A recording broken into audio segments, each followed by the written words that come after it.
Vous avez été nombreux à venir me voir en dédicace, à m'offrir du Dr Pepper, j'en ai plein dans le frigo, et en me demandant de reprendre les bad news, ce que je n'avais pas fait.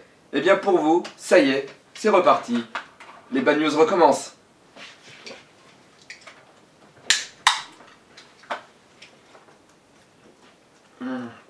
Générique.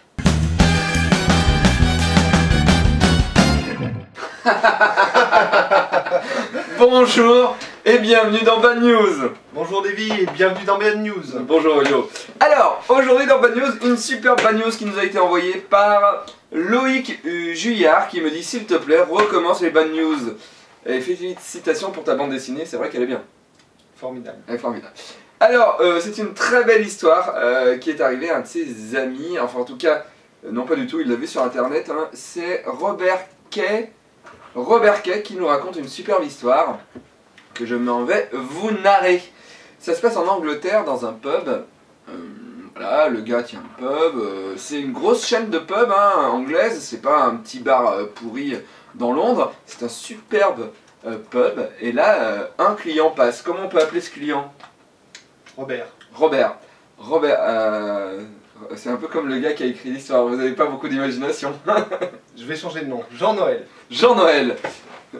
Vous êtes allé au spectacle de Verino dernièrement? Exactement. Excusez-moi. Oui. Oui. Oui. Oui. Très bien. Très bien. Merci. Au revoir. Au revoir. Donc c'est Verino qui me dit que Jean-Noël c'est copyrighté par son spectacle. Faut changer de nom. Jean-Jacques. Jean-Jacques. Eh bien Jean-Jacques entre dans le bar, dans le pub, boit une bière, 2 bières, on est en Angleterre, 4 bières, 5 bières, et au bout de 6 bières, Jean-Jacques a un petit peu grave envie de pisser, j'ai envie de dire, hein, il a un peu de l'urine dans les yeux, donc il décide d'aller aux toilettes, comme le ferait le commun des mortels. Il n'y a pas que les Anglais qui pissent, hein, je veux dire, le monde entier pisse, un pygmée pisse, bon c'est juste que sa pisse arrive plus vite sur le sol que nous. Enfin moi, c'est pas... Moi aussi en fait, hein, ma pisse arrive aussi vite qu'un pygmée. Jean-Jacques arrive aux toilettes, va aux urinoirs parce qu'il n'a pas envie de faire la grosse commission, mais la petite commission. Et il commence à pisser. Il regarde un peu en l'air, il est tranquille et tout ça. Et à un moment fatidique, car arrive toujours le moment fatidique où l'homme regarde son pipi s'écraser dans l'urinoir pour viser, pour voir où il tire, c'est ça, il regarde un peu sa queue et il regarde sa pisse. Et au moment où il regarde sa pisse qui rentre dans le trou de l'urinoir, il ne voit pas un fond noir, non, il voit un œil. Un œil qui le mate en train de pisser. Il n'y a pas qu'un œil, l'œil, il y a des paupières, l'œil bouge. Alors Jean-Jacques prend peur, rentre sa bistouquette, oui parce qu'il va pas rentrer dans le bar à nouveau avec le zizi à l'air, rentre sa bistouquette, va voir le barman et il fait « Putain, il y a un mec qui me mate dans vos toilettes !» Alors là, il fait « Mais non, il n'y a personne qui vous mate. »« Si, il y a un trou, et dans le trou de l'urinoir, il y a quelqu'un qui me regarde quand je pisse !» Le barman trouve ça bizarre, il dit « Bah écoutez, je vais venir avec vous quand même. » Bon, il a un peu peur de se faire enculer quand même, le barman, mais il y va. Il suit Jean-Jacques. Comment il s'appelle le barman? Jean-Antoine. Jean-Antoine. T'as un problème avec les gens, non? Ok. Jean-Antoine suit Jean-Jacques en toilette. En fait, il y a 2 portes pour arriver aux toilettes, d'accord? La première porte, au moment avant d'arriver dans les toilettes, il se rend compte que le sol est recouvert de pisse, d'accord? Mais vraiment recouvert de pisse. Et il y a une porte de secours juste à côté, et la porte de secours qui est censée être ouverte, vu que c'est une porte de secours, cette porte de secours est fermée à clé.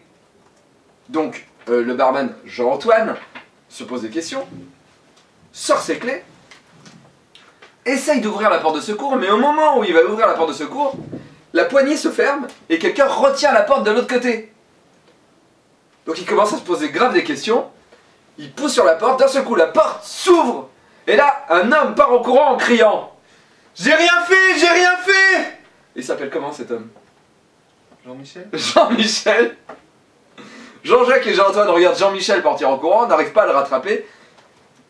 Jean-Michel était totalement recouvert de pisse de la tête aux pieds.